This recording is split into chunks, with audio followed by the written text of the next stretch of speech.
মুচমুচে, খাস্তা, চটপটা পাঞ্জাবি মেথি মাটরি। তাজা তাজা মেথি পাতা আর আটা দিয়ে এই মাটরিগুলো খুব ভালো লাগে খেতে।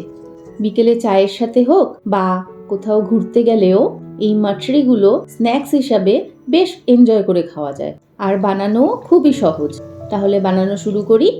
আমি এখানে এক আটি মেথি শাক থেকে শুধু পাতাগুলো নিয়ে ভালো করে ধুয়ে কুচি কুচি করে কেটে নিয়েছি। এবার কড়াইতে 2 চামচ ঘি গরম করে শাকগুলো 10 মিনিট মতো ভেজে নেব। এতে পাতার তেতো ভাবটা কমে যাবে আর শাক থেকে খুব সুন্দর একটা স্মেলও বেরোবে। মেথি পাতাটা ভালোভাবে ভাজা হয়ে গেছে। এবার 1 চামচ গোলমরিচ অল্প গুঁড়ো গুঁড়ো করে নেব। এতে গোলমরিচের ফ্লেভারটা খুব ভালো লাগে। গুঁড়োটা ঠিক এরকম হবে। এবার 250 গ্রাম আটা নেব, তার মধ্যে 50 গ্রাম সুজি দেব, সব মিলিয়ে 300 গ্রাম। এবার এর মধ্যে ছোট 1 চামচ হলুদ গুঁড়ো, 1 চামচ কাশ্মীরি লঙ্কার গুঁড়ো, 1 চামচ গোলমরিচ গুঁড়ো, 1 চামচ ঝাল লঙ্কার গুঁড়ো, বড় 2 চামচ সাদা তিল, 1 চামচ চিনি আর স্বাদ অনুযায়ী নুন দিয়ে আটার সাথে ভালো করে মিশিয়ে নেব। তারপর 2 চামচ তেল দিয়ে আটাটা ভালো করে ময়ান দিতে হবে। আটায় যত ভালো করে ময়ান দেওয়া হবে, মাটরিগুলো তত ক্রিস্পি হবে। ঠিক এরকম ঝুরঝুরে বালির মতো হবে। এবার ভেজে রাখা মেথি পাতাগুলো আটার মধ্যে দিয়ে ভালো করে মিশিয়ে নেব।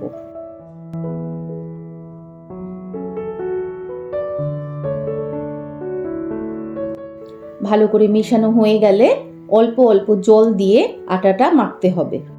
প্রথমেই বেশি জল দিয়ে দিলে কিন্তু ডোটা নরম হয়ে যাবে, সেটা একটু লক্ষ্য রাখতে হবে। কেউ যদি আটার জায়গায় ময়দা ব্যবহার করতে চাও সেটাও পারো। আটা ময়দা দুটোতেই ভালো লাগে খেতে। প্রায় 10 মিনিট মতো আটাটা মেখে নিয়েছি। এবার আটার ডোটা কিছুক্ষণের জন্য ঢেকে রাখবো। এবার একটা ছোট বাটিতে 2 চামচ কর্নফ্লাওয়ার আর 2 চামচ ঘি দিয়ে একটা মিশ্রণ বানিয়ে নেব। আমি লেয়ার্স মাটরি বানাবো, আর এই মিশ্রণ দিয়েই মাটরির মধ্যে লেয়ারগুলো তৈরি হবে।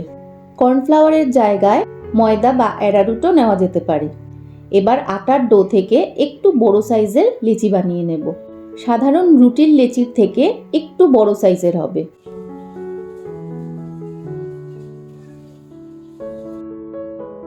এই আটার ডো থেকে আমি 9টা লেচি বানিয়ে নিয়েছি। এবার সবকটা লেচি রুটির মতো বেলে নেব।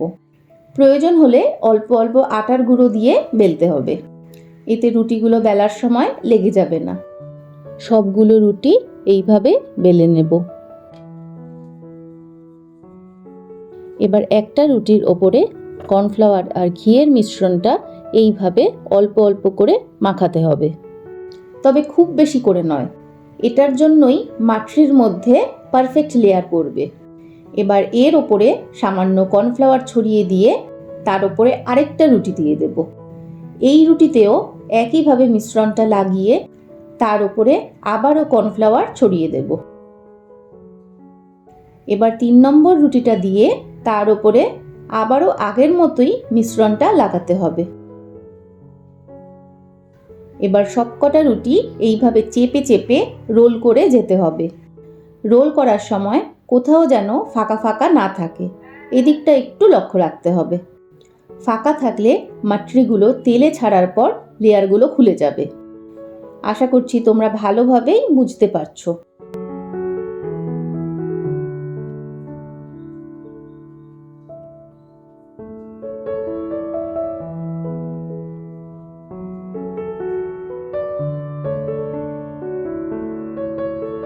এইভাবে রুটিটা রোল করে তারপর হালকাভাবে হাতের সাহায্যে এইভাবে একটু লম্বা করতে থাকবো। এতে রোলটা অনেকটা বড় হয়ে যাবে।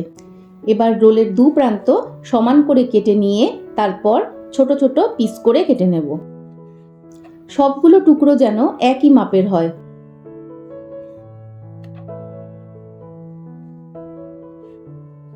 তারপর টুকরোগুলো হাত দিয়ে এইভাবে একটু চেপে চেপে দিতে হবে। এতে মাটরির শেপটা গোল গোল হবে আর দেখতেও সুন্দর লাগবে। এবার একটা একটা করে সবগুলো মাটরি বেলে নিতে হবে। খুব বড়ও না আবার খুব ছোটও না, অনেকটা ওই মেরি বিস্কুটের মতো সাইজগুলো হবে।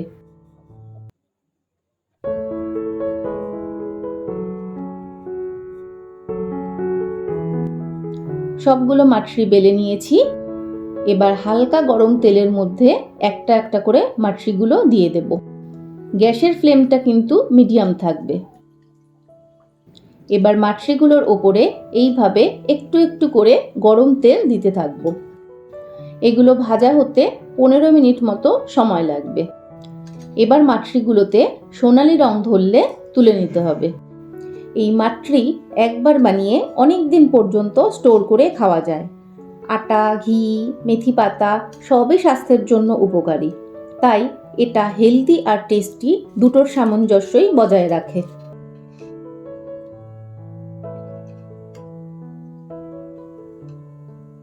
মজাদার হেলদি আর টেস্টি মেথি মাটরি তৈরি হয়ে গেছে। এবার একটা কৌটোতে ভরে রাখো আর চায়ের সাথে এনজয় করো। আর আমার আজকের এই স্ন্যাক্স রেসিপি তোমাদের কেমন লাগলো কমেন্ট করে অবশ্যই জানিও।